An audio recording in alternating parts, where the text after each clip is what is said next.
लेकिन कांग्रेस तो आरोप लगा रही है कि ईवीएम से खेला हो गया। ऐसा कुछ नहीं है। जब भी कांग्रेस किसी भी स्टेट में इलेक्शन हारती है सिर्फ ईवीएम का बहाना बनता है और कुछ मुद्दा नहीं। आप बिहार से आते हैं, वहाँ की राजनीति में एक नई एंट्री हुई है प्रशांत किशोर जी की, कैसे संभाल पाएंगे आप लोग? क्या आप लोगों की बी टीम तो नहीं है वो?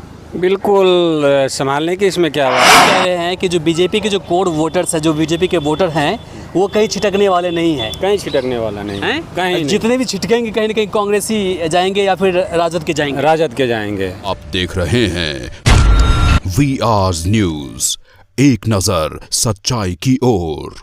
अभी हम दिल्ली के जंतर मंतर पे हैं और यहाँ पर मधेपुरा ज़िला से लोजपा रामविलास जिलाध्यक्ष दिनेश जी है, बाकी छतर सिंह जी हैं जो राजस्थान से हरियाणा से आते हैं।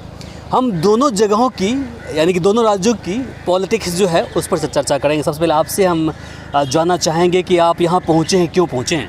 जी, सबसे पहले तो आपको जो है ना दीपावली और छठ की हार्दिक बधाई। आपके चैनल के भी सभी दर्शकों को मधेपुरा लोक जनशक्ति पार्टी रामविलास की जिलाध्यक्ष की ओर से प्यार भरा नमस्कार और प्रणाम। मैं दिल्ली आया हूं, अभी फ़िलहाल मैं आपके साथ हूं और जंतर मंतर के पास हूं।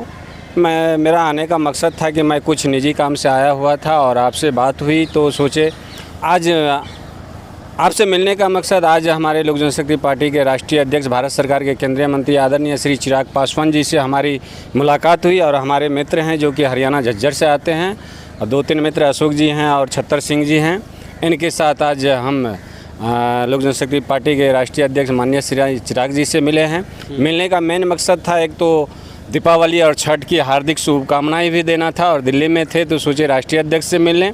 दूसरी हमारी तैयारी है कि कहने का मतलब 28 नवंबर को पार्टी का स्थापना दिवस है पटना के गांधी मैदान में। उसकी तैयारी हम लोग ज़ोर शोर से अपने ज़िला में, बिहार के यानी कि 38 ज़िला हैं, 42 जिला अध्यक्ष हैं। सभी जिला अध्यक्ष अपने अपने ज़िला में ज़िला से लेकर प्रखंड से लेकर पंचायत से लेकर वार्ड स्तर तक हम लोग तैयारी कर रहे हैं और पूरी गांधी मैदान को भरने की तैयारी हैं।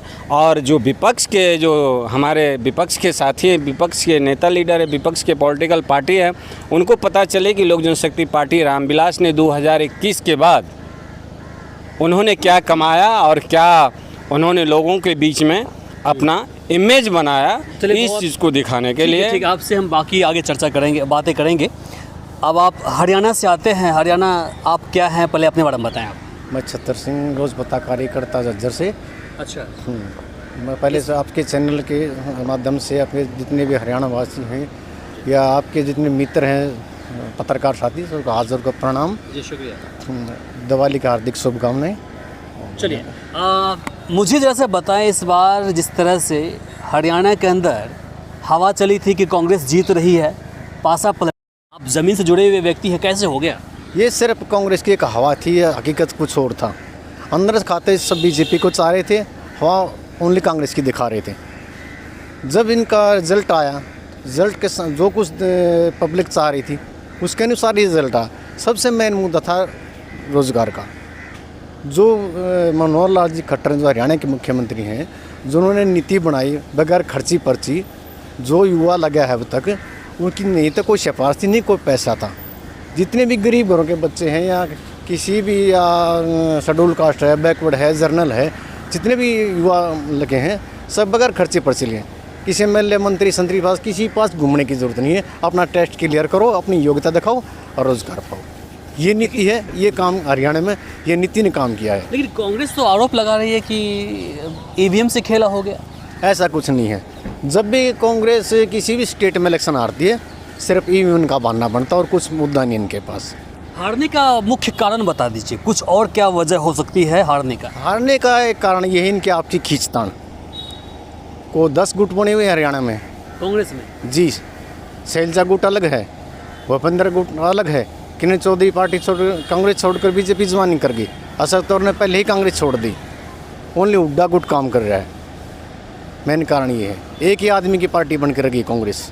हुड्डा पर लगातार सवाल खड़ा होता रहा है कि वो तो नेशनल लीडर जो है राहुल गांधी, उनकी भी नहीं सुनते शायद। वो तो उनका नेतृत्व बताएगा, लेकिन जो पब्लिक में हम देख रहे हैं ज़्यादातर उन्हीं की चल रही है। बाकी अंदर खाते उनके कार्यकर्ता क्या देख रहे हैं, क्या सुन, वो उनके कार्यकर्ता बताएंगे मेरे से अच्छा। लेकिन हम तो ये देख रहे हैं जितनी भी चल रही है भूपेंद्र हुड्डा की चल रही है, बाकी कार्यकर्ता किसी की पूछ नहीं है। कांग्रेस के भविष्य को लेकर बताइए, चूँकि अभी हाल ही के दिनों में 3 दिन पहले ही दिल्ली कांग्रेस कमेटी की ओर से एक बड़ा सा प्रेस कॉन्फ्रेंस रखा गया था। 7 तारीख से, इसी 7 नवंबर से 8 नवंबर से दिल्ली में दिल्ली न्याय यात्रा निकालने के लिए जा रहे हैं। लेकिन हमने देखा वहाँ पर कि जितने भी कार्यकर्ता मौजूद थे सभी कहीं न कहीं 40 प्लस थे, युवा कहीं देखने को नहीं मिला। सभी पुराने कार्यकर्ता वहाँ पहुँचे थे, नेता पहुँचे थे। तो क्या लगता है कि जिस युवा को लेकर के एनडीए सरकार ने या फिर एनडीए की जो नेतृत्व है वो चिंतित रहते हैं कि युवा को हमको लेकर चलना है, चूँकि यूपी, बिहार, झारखंड, दिल्ली, हरियाणा, राजस्थान जो उत्तर भारत के जो राज्य हैं ज़्यादातर युवा बाहुल राज्य हैं, तो वो कहीं ना कहीं बीजेपी या फिर एनडीए जो गठबंधन के अंदर जितने भी आपको पार्टियां हैं युवाओं पर फोकस करती है। लेकिन कांग्रेस आज भी उसी ज़माने में जी रही है, तो क्या कहेंगे इस पर? युवाओं को अपना भविष्य नहीं दिख रहा कांग्रेस में, उन्हें पता ही इस पार्टी का कोई भविष्य नहीं है। जब पार्टी का भविष्य नहीं है तो नौजवान का भविष्य कहाँ से होगा? जो देश का आज प्रधानमंत्री नरेंद्र मोदी जी इतने मतलब लोकप्रिय नेता है, इनका इतना वजूद है कि मुझे लगता है आने वाले 10-15 साल तक इलेक्शन नहीं हारेंगे ये। हाँ, बीजेपी की सरकार ही आएगी। जो इनकी नीति है, विदेश नीति देखो, देश देखो, तब तक में मोदी जी बूढ़े हो जाएंगे बिल्कुल। तो देखो काम करने का जो बताओ उसमें एज या वो कुछ नहीं देखा जा, ये जो इनकी काम करने की क्षमता है युवा इस चीज़ को पकड़ता है काबिलियत मतलब में। ये कह रहे हैं कि जो सैनी जी हैं काम किया उन्होंने वहाँ पर। बिल्कुल जी, राइट। सैनी जो मुख्यमंत्री बनाए हैं आदरणीय मोदी जी ने, बहुत बढ़िया चेहरा बनाया है। काम देखो आ गया 5 साल में इनका। जिस दिन सैनी जी ने शपथ ली मुख्यमंत्री की, उसी दिन 24,000 युवाओं ने ज्वाइनिंग किया है। एक कलम से, एक झटके में 24,000 नौजवानों का भविष्य बनाया है। इससे बड़ी बात क्या होगी? वैसे भी पीएम मोदी जी कहते हैं कि हम तो परिवार की पार्टी नहीं है। वाकई में परिवार की पार्टी नहीं है। किस वक्त किसको क्या सीट मिल जाए, सत्ता पद मिल जाए, कोई नहीं जानता। आप बिहार से आते हैं, वहाँ की राजनीति में एक नई एंट्री हुई है प्रशांत किशोर जी की, कैसे संभाल पाएंगे आप लोग? क्या आप लोगों की बी टीम तो नहीं है वो?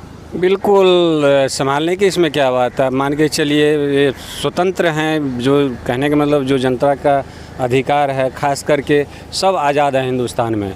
कोई बड़ी पार्टी बना ले, कोई छोटी पार्टी बना ले, उनको पता चलेगा चुनाव के समय में किन का काम किया हुआ है, किन का क्या है नहीं है। नुकसान किसको होने वाला है? किसी को नुकसान उससे होने वाला नहीं। आपके एनडीए वाले को नुकसान होने वाला है या फिर आपको यूपीए जो है इंडिया गठबंधन उसको नुकसान? देखिए एनडीए को तो नुकसान कहीं दूर दूर तक नहीं होने वाला है। यूपीए को जो हो जाए वो उनके ऊपर बनता है। तो एनडीए को क्यों लगता है आपको कि वहाँ के जो लोकल पार्टी है आरजेडी है या फिर कांग्रेस है तो उनको नुकसान होगा? क्यों लगता है आप लोगों को? लगता है भविष्य में दिखाई दे रहा है कि उनको नुकसान होगा। उनका जितना भी है, आरजेडी का हो या और विपक्ष का पार्टी जो कांग्रेस का हो, सब उनके साथ नया अंग लड़का सब जो 14 साल 15 साल का है, अभी नए नए झंडा उनका प्रशांत किशोर का उठा के चले हैं। आप ये कह रहे हैं कि जो बीजेपी के जो कोर वोटर्स हैं, जो बीजेपी के वोटर हैं, वो कहीं छिटकने वाले नहीं हैं? कहीं छिटकने वाला नहीं है, कहीं नहीं। जितने भी छिटकेंगे कहीं ना कहीं कांग्रेसी जाएंगे या फिर राजद के जाएंगे। राजद के जाएंगे। ऐसा क्यों कह रहे हैं आप? बिल्कुल तो बोल रहे हैं कि भैया हम तो सबके साथ खड़े हैं।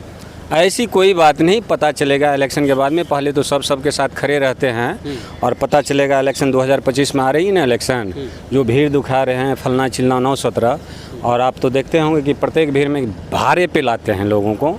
जो युवा हैं, जो जिनको हाथ में झंडा देते हैं प्रशांत किशोर जी, भारे और किराए दे के लाते हैं उनको, कि भीड़ में बुलाते हैं। जन्मे ने एक भी व्यक्ति ने पैसा कहाँ से लाते हैं वो? तो खुद आपको पता होनी चाहिए कि कोई भी सभा होती है, कोई भी सभा में अगर लोग दूर दूर से आते हैं, और आप तो खास करके बिहार के रहने वाले हैं और आपको बिहार की राजनीति के काफ़ी एक्सपीरियंस है और अनुभव है कि किस तरह से बिहार में पार्टी होती। जब एक पंचायत चुनाव होती है तो मुर्गा दारू उनको चाहिए।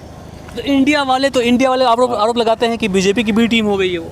कौन? नहीं, ऐसा कुछ नहीं है। बीजेपी की बी टीम नहीं है, वो स्वतंत्र हैं और उन्होंने जो पार्टी बनाया है 2 अक्टूबर को, आप देखेंगे आने वाले समय में, आप खुद देखेंगे आप ही के चैनल के माध्यम से और मीडिया के जितने भी, यानी कि जो भारत के चौथा स्तर में मीडिया हैं, उनके माध्यम से पता चल जाएगा कि प्रशांत किशोर क्या है और क्या उनके पास जनाधार है, क्या कुछ है। चिराग पासवान जी को 5 सीट मिली थी इस बार लोकसभा चुनाव में, 5 पे उन्होंने खड़े उतरे।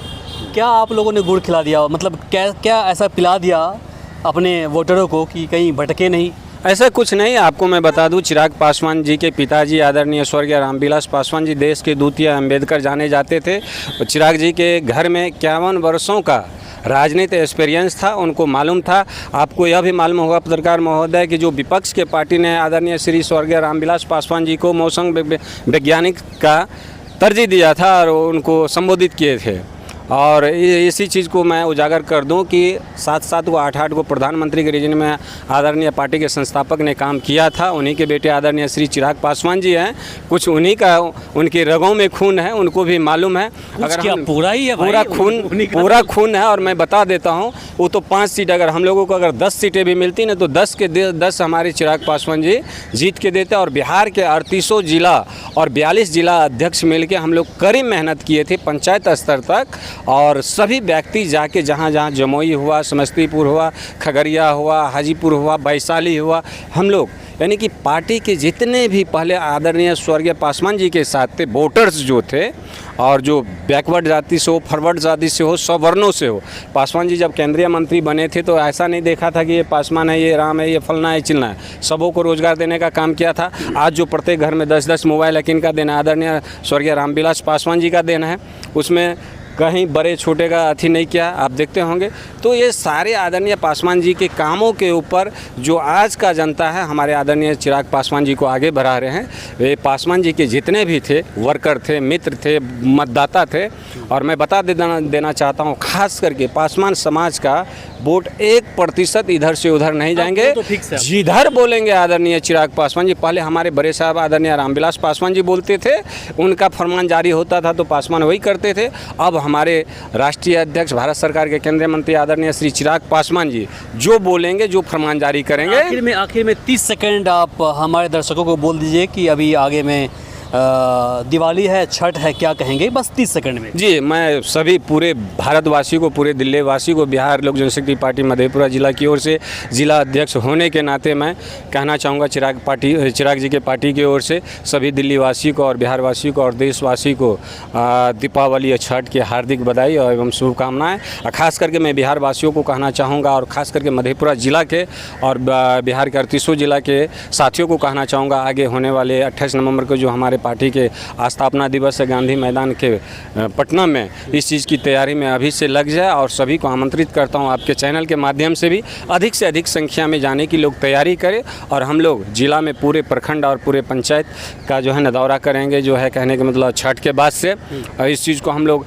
ऐतिहासिक रैली बनाएंगे, जिस तरह से पहले हमारे बड़े साहब ने यहाँ किए थे, दिल्ली में किए थे, उसी प्रकार से हम लोग वहाँ करेंगे गांधी मैदान में। बहुत बहुत शुक्रिया, हमारी शुभकामना आपके साथ में। जी, इस तरह जी, से आप लोग फलिए फूलिए, लेकिन स्वस्थ राजनीति कीजिए। बाकी इसे लेकर आप क्या सोचते हैं इस वीडियो के नीचे कमेंट बॉक्स में लिखकर ज़रूर बताएं। इस वीडियो को अधिक से अधिक शेयर करें ताकि बाकी लोगों तक जानकारी पहुँच पाए। फिलहाल के लिए मुझे इमरान को दीजिए यहीं पर इजाज़त। नमस्कार, शब बखैर।